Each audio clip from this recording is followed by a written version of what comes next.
Well, I've got some unfortunate news to report.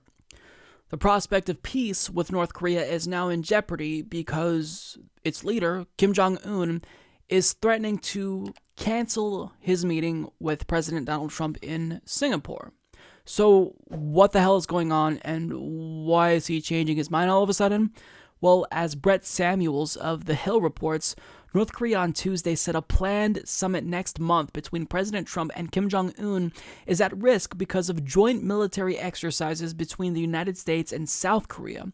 North Korea said it was ending talks with South Korea, and a confusing statement from the country's state news agency strongly suggested that the drills threaten the fate of the historic summit. The United States will also have to undertake careful deliberations about the fate of the planned North Korea-US summit in light of this provocative military ruckus jointly conducted with the South Korean authorities, North Korea's Korean Central News Agency said in a statement first reported by Yonhap News Agency in South Korea. The news agency said the drills between South Korean and U.S. Air Forces are an intentional military provocation to undermine recent diplomatic talks. State Department spokeswoman Heather Nauert, however, said there had been no talks between the United States and North Korea about the statement attributed to the North Korean news agency. "I just saw that report as I was coming out here," said Nauert at an on-camera press briefing. She said the military exercises are planned well in advance, and that Kim said previously that he understands the need and the utility of continuing the joint exercises. The Pentagon later issued a response to the reports, emphasizing that the defensive nature of the drills has not changed. The purpose of the training is to enhance the Republic of Korea-U.S. alliance's ability to defend the Republic of Korea and enhance interoperability and readiness, the Pentagon said, referring to South Korea, whose official name is the Republic of Korea. While we will not discuss specifics, the defensive nature of these combined exercises has been clear for many decades and has not changed. The drills have been a long-time aggravation for North Korea, which has previously condemned the exercises as acts of aggression.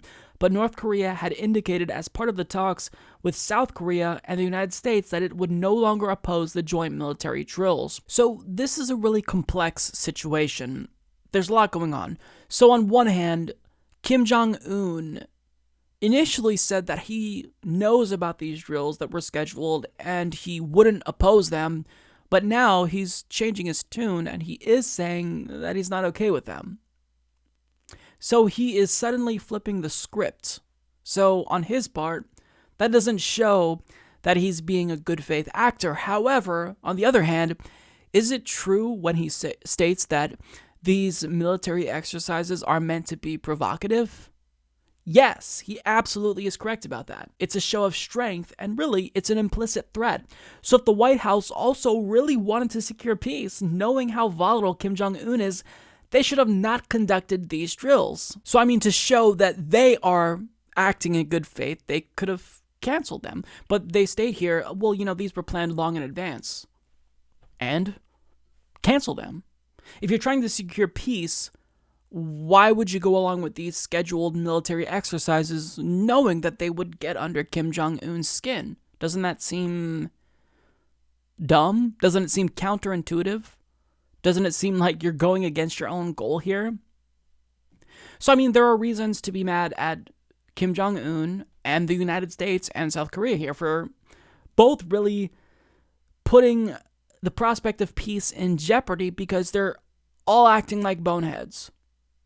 Now, furthermore, is it also true that Kim Jong-un knew that they would continue with these military exercises, but is suddenly getting cold feet about meeting with Donald Trump? That's also possible. Now, the story is actually changing pretty quickly here because after this article was released, just hours later, another article came out discussing how Kim Jong-un actually doesn't really like the terms of what the United States is requiring. So he's not in favor of unilateral disarmament. So he doesn't want the United States to back him into a corner and feels as though that's what's happening. Personally, I'm surprised that Kim Jong-un was even willing to consider meeting with Donald Trump after the United States has shown time and again that they never hold up their end of bargains.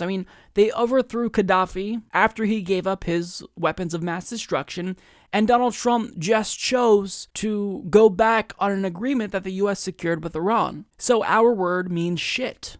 Kim Jong-un, as a rational actor, would be smart to not believe that we're willing to hold up our end of the deal, seeing as how we violate agreements all the time. Bilateral, multilateral, we don't give a shit. If we think that it's not in our best interest, even if it's arbitrary, we're going to withdraw. So I can see how he wouldn't want to denuclearize, because if he does, then he has no leverage. He has no deterrent to stop the United States from invading his country in the event they just feel like they want to do it willy-nilly. And I mean, this is what people in Donald Trump's administration have been advocating for. Mike Pompeo, John Bolton, they've advocated for regime change in North Korea. So I mean, this isn't super surprising given the context of the situation, given the United States' history to not hold up our end of bargains. But at the same time, if Kim Jong-un really wanted peace here, then he would know that the United States would probably still conduct these military exercises with South Korea until they actually hash out a deal, until, you know, they dot the I's and cross the T's. So this is a really convoluted situation, and we've seen in the past that both Kim Jong-un and Donald Trump have done things to escalate tensions. So I wouldn't be surprised if they're both equally culpable in some way here, you know, behind the scenes. We don't know what's going on. So they're both potentially at fault. But who suffers from this is really the people who want peace. It really seemed after Kim Jong-un held the meeting with South Korean Prime Minister Moon Jae-in that peace was possible, but now it kind of seems like, you know, we're getting further away from that ultimate goal. And really, I do not trust the warmongers in Donald Trump's administration, because if Kim Jong-un doesn't come to the table, then what do you think his Secretary of State and National Security Advisor will be telling him to do? They'd be telling him probably to take military action against Kim Jong-un. So I think really it would behoove Kim Jong-un to come to the table. But I mean, he has legitimate reasons to not want to come to the table with the United States, because we lie all the time and go back on our word. So all I can say about this is that let's all cross our fingers and our toes and hope for peace. But at this point, it's now all in jeopardy, which is really, really disheartening.